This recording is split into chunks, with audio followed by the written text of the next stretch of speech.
સવાર પડી આપણે તો લઈને ઊભા રહી ગયા પેન, પણ હવે બનાવવું છે શું? તો હું મારા પેન્ટ્રીમાં લાવ જઈને જોઉં. અને ખબર છે ને, સવારના રસોડાની બધી એવી જ કસરત હોય કે શું બનાવી, તો લઈ લીધું છે આપણે સૂજી.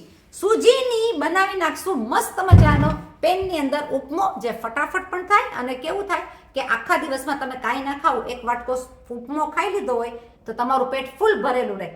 બનાવી નાખશું ફટાફટ ઉપમો મસ્ત મજાનો. ચાલો મારા રસોડામાં. આજે આપણે જે ઉપમો બનાવશું એની અંદર હું લઈ લઈશ થોડા એવા ફ્રોઝન વટાણા. આપણે આ બધા વેજીટેબલ્સને કટ કરી નાખશું નાના નાના પીસીસમાં. મેં લઈ લીધો છે કાંદો, એક પણ કેપ્સિકમ મરચું કે કોઈ તીખું મરચું પણ તમે લઈ શકો, તો હું લઈ લઈશ 2 તીખા મરચાં, પણ સાથે ગાજરને આપણે ઝીણું ઝીણું બધા વેજીટેબલને કરી નાખશું ચોપ. ફ્રોઝન વટાણાને આપણે થોડું પાણી નાખીને પલાળીને સોફ્ટ કરી નાખશું. તમારા પાસે ફ્રેશ વટાણા હોય તો તમે એ પણ લઈ શકો. કટ કરી નાખશું ઓનિયન, કેરોટ ઝીણા ઝીણા પીસીસમાં. ઝીણા ઝીણા પીસીસમાં આપણે લઈ લઈશું ગાજર. ગાજર, કાંદા, એનો સ્વાદ જ એકદમ સરસ આવશે. તો આપણે નાખી દઈશું બધા વેજીટેબલ્સ ઉપમાની અંદર. ઉપમો તમે છોકરાઓને ડબ્બામાં પણ આપી શકો, સવારના ગરમ નાસ્તામાં પણ ખાઈ શકો. લીલા જાડા મરચા સાથે હું લઈ લઈશ ઝીણા ઝીણા તીખા મરચા પણ, જેથી કરીને મરચાની તીખાશ આવી જશે ઉપમામાં એકદમ સરસ. આપણું એકદમ જ સરસ ઝીણું ચોપ કરેલું વેજીટેબલ્સ તૈયાર થઈ ગયું છે. ન્યૂઝપેપર રાખવાથી આપણું એટલું કામ ઓછું થઈ જાય કે કચરો એક સાથે વયો જાય ન્યૂઝપેપરની અંદર. આપણે અહીંયા લઈ લઈશું 1 કપ જેટલી સૂજી. તમે પાતળો પણ લઈ શકો અને થોડો જાડો હોય તો એ પણ. મારી પાસે અવેલેબલ છે પાતળો રવો. એને ગરમ મૂકેલી કડાઈની અંદર નાખી દઈશું 1 ચમચા જેટલું ઘી. શેકવાનું કામ તમે ઘીમાં પણ કરી શકો અને તેલમાં પણ કરી શકો.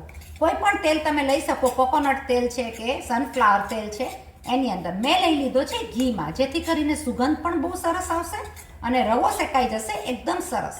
આપણે શેકવાનો છે રવો ધીમા તાપે. ઉપમાની ખૂબી શું હોય છે કે ધીમો શેકેલો રવો એકદમ જ સરસ રીતના સ્વાદમાં લાગે. તો આપણે એને શેકશું ધીમા તાપે, જેથી કરીને એ રવો થઈ જશે બ્રાઉન કલરમાં. શેકાતા રવાની સુગંધ પણ બહુ જ સરસ આવે છે. શેકીને રાખેલો રવો તમે ગમે એમાં યુઝ કરી શકો. તમે શીરામાં પણ લઈ શકો, ઉપમામાં પણ લઈ શકો. તો શેકીને સ્ટોર પણ કરી શકાય. આ ઉપમામાં આપણે એક સિક્રેટ ઇન્ગ્રીડિયન્ટ યુઝ કરવાના છે, જેનાથી ઉપમાનો કલર પણ ફરી જશે અને એકદમ જ સરસ લાગે સ્વાદમાં. તો આગળ જોશું આપણી સિક્રેટ ઇન્ગ્રીડિયન્ટ છે શું. પણ તમે જો મારી ચેનલને હજુ સુધી સબસ્ક્રાઇબ ના કરી હોય તો સબસ્ક્રાઇબ કરજો, શેર કરજો, લાઈક કરજો, આગળ ફોરવર્ડ કરજો. શેકેલો રવો એકદમ સરસ રીતના શેકાઈ ગયો છે, કલર પણ ચેન્જ થઈ ગયો છે. આ રવાને કાઢી લેશું એક બાઉલમાં. આપણને યુઝ કરવાની છે આ જ સેમ પેન. આપણે લઈ લેશું 1 ચમચો ઘી. ઘી ગરમ થતાની સાથે આપણે લઈ લેશું એની અંદર સિંગદાણા, સાથે લઈ લેશું થોડા એવા કાજુ. અહીંયા મને કરવો છે 1 વાટકા જેટલો ઉપમો. તમે વધારે ક્વોન્ટિટીમાં કરતા હોય તો તમે થોડી વધારે પણ લઈ શકો. તમે જોઈ શકો કે સોતડાઈને બહુ સરસ તૈયાર થઈ ગયા છે. આપણે એને કાઢી લેશું બાઉલમાં. એ જ ઘીમાં લઈ લેશું થોડી ચણાની દાળ. લઈ લેશું 1 ટીસ્પૂન જેટલી અડદની દાળ. આપણે લઈ લેશું જરાક એવો લીમડો. અમારા ઘરમાં લીમડો અને રાઈ ઉપમામાં ઓછી ભાવતી હોય છે, એટલે હું બહુ નહીં લઉં, થોડીક લઈશ. લઈ લેશું આપણા વેજીટેબલ્સ. સાથે લઈ લેશું આદુ, મરચાં, ગાજર, ઓનિયન. તમને જોઈએ તો તમે કોસો પણ નાખી શકો, એટલે કે ફણસી. સોતળી લેશું 2 થી 3 મિનિટ. જ્યારે બધું સોતળાતું હશે આપણે લઈ લેશું થોડું એવું માપથી મીઠું, જેથી કરીને ચડી પણ જાય તરત. લઈ લેશું 1 ચમચી જેટલી ખાંડ, 2 પિંચ ઓફ બ્લેક પેપર. બધી વસ્તુને લઈ લેશું સોતળીને. તમે જોઈ શકો વેજીટેબલ સોતળાઈ પણ ગયું છે, ગાજર પોચા પણ પડી ગયા છે અને થોડું મોઇસ્ચર પણ એનું નીકળવા માંડ્યું છે. વેજીટેબલના મોઇસ્ચરમાં જ આપણું થઈ જશે આ પાકીને તૈયાર. લઈ લેશું આપણો શેકેલો રવો. કરી નાખશું બધું મિક્સ. આપણી બધી જ વસ્તુ શેકાઈને તૈયાર થઈ ગઈ છે. હવે એનું માપ હોય છે 1 કચોરો રવાની ઉપર 3 કચોરા પાણી. તો હું લઈ લઈશ સાદું પાણી. આની અંદર કોઈ પણ પાણી તમે નાખી શકો, ઉકળેલું ગરમ પાણી નાખવાની કોઈ એવી જરૂરત નથી હોતી. હું લઈ લેતી હોઉં છું સાદું પાણી 3 થી 3.5 કપ. તમને કેવો ઢીલો રાખવો છે એના ઉપર. મેં લઈ લીધું છે 3 કપ પાણી, થોડું એવું એની ઉપર. રવો છે ભાઈ, બધું પાણી તો પી જશે. આપણે કરી નાખશું મીડિયમ તાપ ઉપર ગેસને ચાલુ. હલાવતા રહેશું જેથી કરીને ગાંઠા થાય નહીં અને એકદમ સરસ રીતના ઉપમો પાકી જાય. 5 થી 7 મિનિટની આ રેસીપી છે. ઉપમો થઈ જશે એકદમ જ સરસ. એક વાટકીમાંથી ઘણો બધો ઉપમો થતો હોય છે. તમે જોશો કે રવો એનું પાણી પીવા માંડી ગયું છે. તમે પાણીની જગ્યાએ છાશ પણ લઈ શકો. મિક્સ કરતા જતા હોવાથી એની અંદર ગાંઠા પડશે નહીં અને રવો થઈ જશે એકદમ જ સરસ રીતના એક મિક્સ વેજીટેબલ સાથે. થઈ ગયો ને બાજાર જેવો ઉપમો ઘરે બેઠા. એક વાટકીમાંથી આટલો બધો ઉપમો થાય તો આપણે ઘરે શા માટે ના બનાવીએ? સ્વાદને વધારવા લઈ લેશું થોડા એવા ધાણા. તમે જોઈ શકો કે થિકનેસ ઉપર પણ આવવા માંડી ગયું છે. ઘરે કોઈ પણ ફેરે કોઈ પણ મહેમાન આવ્યું હોય કે છોકરાઓના ડબ્બામાં કે નાસ્તો ગરમ ગરમ કરવો હોય તો ઉપમા જેવું તો કંઈ જ ના થાય. તમે જોઈ શકો બહુ જ સરસ રીતના ઉપમો મિક્સ થઈ ગયો છે.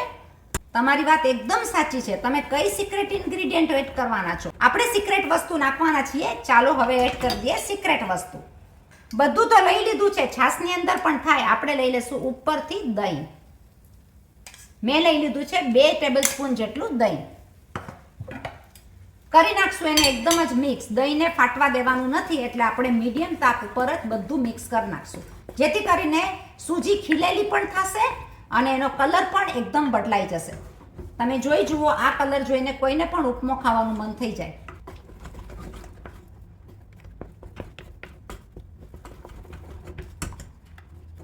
દહીંની સાથે આપણો ઉપમો એકદમ સરસ ભળી ગયો છે.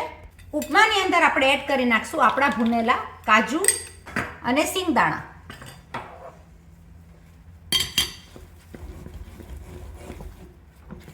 કરી નાખશું બધું મિક્સ. જરાક એવું લીંબુ નાખી દેશું જેથી કરીને ખટાશ આવે એકદમ સરસ. થઈ ગયો ઉપમો આપણો રેડી. ખાટો મીઠો તીખો બનાવજો જરૂર. બહુ ઇઝી રીતના બની જતો હોય છે. 5 થી 7 મિનિટમાં ઉપમો તૈયાર. તમારા પાસે શેકેલો રવો હોય તો એનાથી પણ ઓછા મિનિટમાં થઈ જાય. ઉપમો થઈ ગયો છે એકદમ જ સરસ. ગેસની ફ્લેમ કરી દેશું બંધ. લઈ લેશું ઉપર કાપેલા થોડા એવા ધાણા. આપણા ઉપમાને આપણે લઈ લેશું ડીશની અંદર. ગરમા ગરમ ઉપમો ખાવાની મજા જ હોય છે. તો આપણો ઉપમો તૈયાર થઈ ગયો છે. આપણે જોઈ જોશું ચાખીને કે કેવો થયો છે. ગરમ ગરમ ઉપમો ચટણી સાથે, કોકોનટ ચટણી સાથે, તમે ગમે એ રીતના કે એકલો પણ તમે ખાઈ શકો ચા સાથે.